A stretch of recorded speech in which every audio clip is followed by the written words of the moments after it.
Agent Jake Bacon reporting. So this time I went back to May 20th, 1862 to see Abraham Lincoln sign the Homestead Act. So the Homestead Act was something that was promoted in Abraham Lincoln's presidential race years prior, but essentially the idea was that any person 21 years or older or is the head of their family and is an American citizen or intends to be an American citizen can claim up to 160 acres of American land for free. Basically, the requirements were that you live on the land and cultivate that land for at least 5 years. And after 5 years, you would own that land.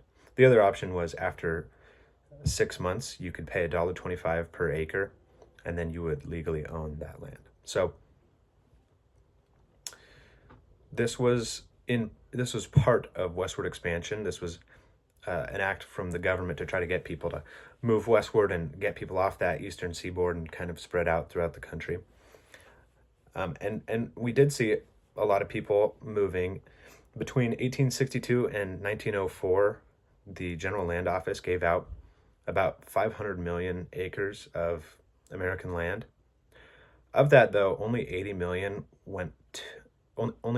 acres went to actual homesteaders and people going to move and to live out there.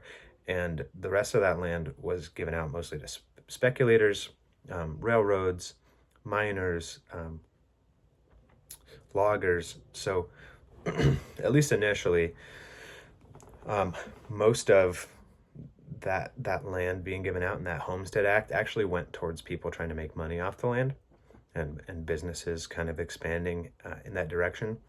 In the 20th century, there was more of a push to move out and claim land, but at least initially, in the first 40 years or so, it was largely mostly businesses, but definitely interesting. Let me know what questions you have.